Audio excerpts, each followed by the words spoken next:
Alright, so we're going to start off with mid-segments of triangles, which is actually what we did in class at the end of class on Tuesday.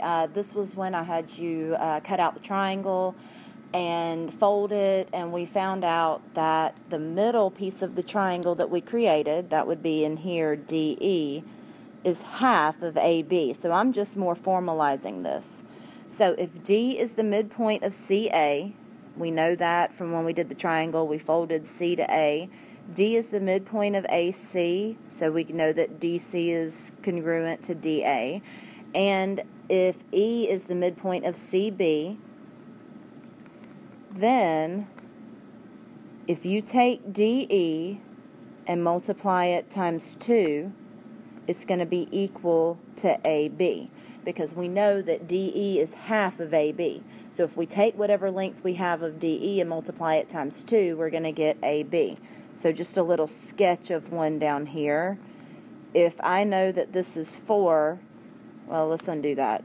Let's say that this is X and this is 10. All right, I'm going to plug in.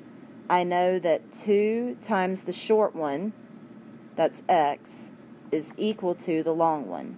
So 2 times what gives you 10? Divide by 2. X equals 5. So now let's do a more complicated one with algebra. So here's an example of the mid-segment problem with algebra.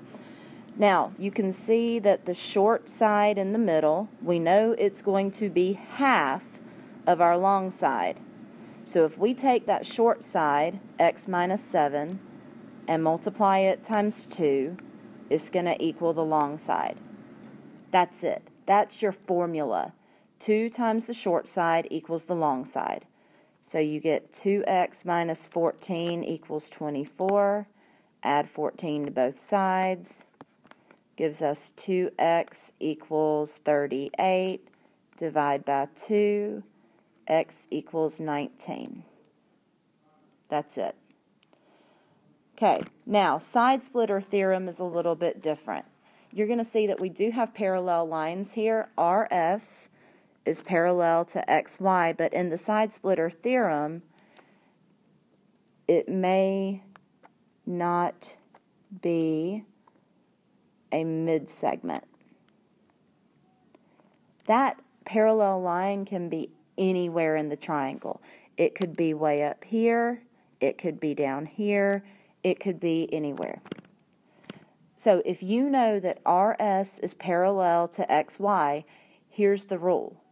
By saying side splitter, it literally means you're splitting the sides. It means that you're creating a proportion. So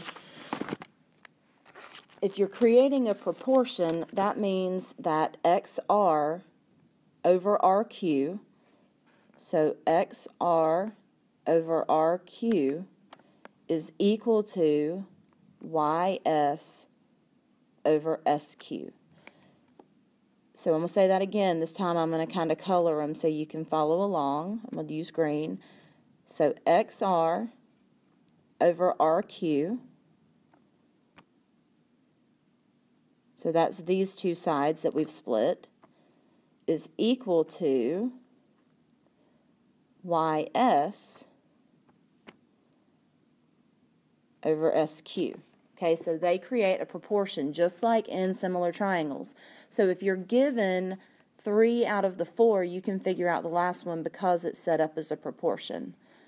So if RS is parallel to XY, then a proportion is created.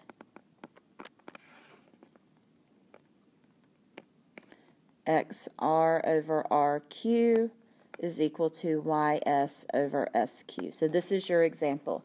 So here is, let's do a couple of examples now. Here's an example of the side splitter theorem using algebra. Just from looking at it, we know that 12 over x plus 1 has to equal 9 over x. And that's it. That is all you do to set these up, and then you cross multiply.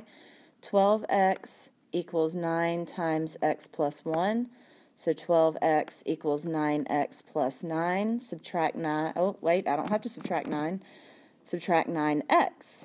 Subtract 9x gives me 3x equals 9, divide by 3, x equals 3.